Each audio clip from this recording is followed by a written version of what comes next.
আমার ভিডিওতে দেখেছো আমার সোনার শোলটা কত খারাপ। আমার সোনা পায়ে ব্যথা পেয়েছে, হাতে ব্যথা পেয়েছে, বাম হাতে ব্যথা পেয়ে বাম হাতে ফ্র্যাকচার হয়েছে।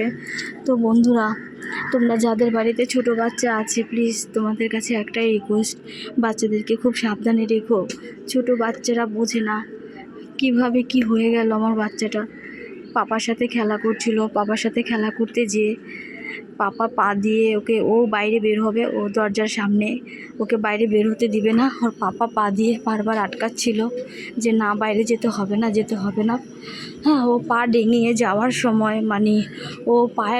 যাওয়ার সময় পায়ে বেজে পড়ে যে হঠাৎ করে ওর হাতটা বেকায়দায় পড়ে হাতটার হাড়টা একটু চির ধরেছে। তো বন্ধুরা, এতে কতটা যন্ত্রণা, কতটা ব্যথা একটা বাচ্চাই বলতে পারে। হ্যাঁ, বড়দের হলে বড়রা কতটা কষ্ট পায়, আর ও তো একটা ছোট বাচ্চা, ওর কতটা কষ্ট হচ্ছে সেটা শুধু আমি বুঝতে পারছি যে আমার বাচ্চাটা কতটা কষ্ট পাচ্ছে। তো বন্ধুরা, তোমরা জানো না, আমি এই দুদিন, শনিবারে রাত 8টা বাজে আমার বাচ্চাটা ব্যথা পেয়েছে, শনি রবি এই দুটো দিন আমার মাথা ঠিক নেই।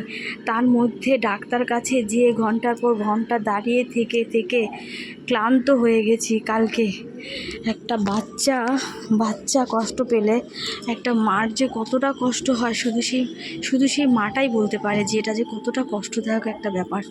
তো যাই হোক, কালকের শনিবার রাত 9টা বাজে হসপিটালে গিয়েছি, হেলথ পিলার হসপিটাল আমাদের এখানে দিল্লি রোডে। ওই হসপিটালে গিয়েছি, যাওয়ার পর সঙ্গে এক্সরে করেছে। এক্সরে রিপোর্ট নিয়ে ডাক্তার দেখাতে ডাক্তার ওটিতে গিয়েছিল। সে ওটি থেকে বেরিয়েছে অনেক রাতে, সে 12টা বাজে ঘরে এসেছি সোনাকে নিয়ে। এসে সোনা তো সারা রাত কান্না করেছে, ব্যথাতে ছটফট করেছে। তারপরে ওষুধ দিয়েছি, ওষুধ দিয়ে 2-3 বার ওষুধ খাওয়ালাম। রাত থেকে সকাল অবধি একটু ব্যথাটা কমেছে, কিন্তু হঠাৎ যখন ব্যথাটা করে তখন ওর খুব কষ্ট হয়, আর ও খুব কান্নাকাটি চিৎকার করে। তো বন্ধুরা, সবাই যারা আমাদের ভিডিও দেখো, প্লিজ সবাই আমাদের পাশে থেকো, আমাদেরকে একটু ভালোবেসো, আমাকে একটু সাপোর্ট করো, আর আমার সোনার জন্য একটু আশীর্বাদ করো যাতে আমার সোনা সুস্থ হয়ে যায়। একটা মাই জানে যে একটা বাচ্চা ব্যথা পেলে কতটা কষ্ট।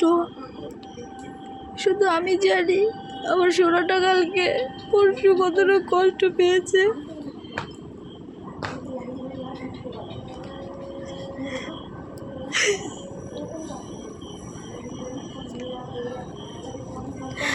ব্যথাতে ছটপট করছে, আমি ওর মুখটার দিকে তাকাতে পারছি না। আমার সোনার এত কষ্ট হচ্ছে,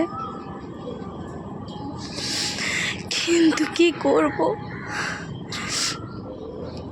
ওর পাপা আর ও খেলছিল, ছেলেটা খাট থেকেও পড়েনি, কোনো কিছু থেকেই পড়েনি। ও বাইরে বের হবে বায়না করছে, দরজাটা লাগিয়ে ওর পাপা এরকম করে পা দিয়ে এরকম করে করে রেখেছে যে না, যেতে দিব না, ও যাবে। এই করতে দুজনের মধ্যে খুনসুটি।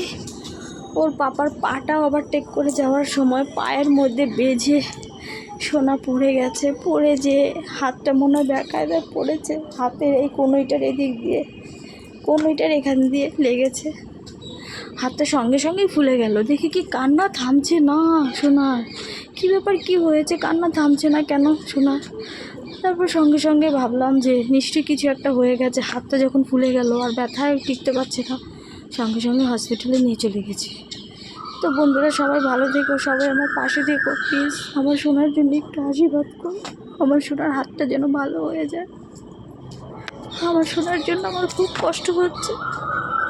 সবাই ভালো থেকো, শুভ সন্ধ্যা।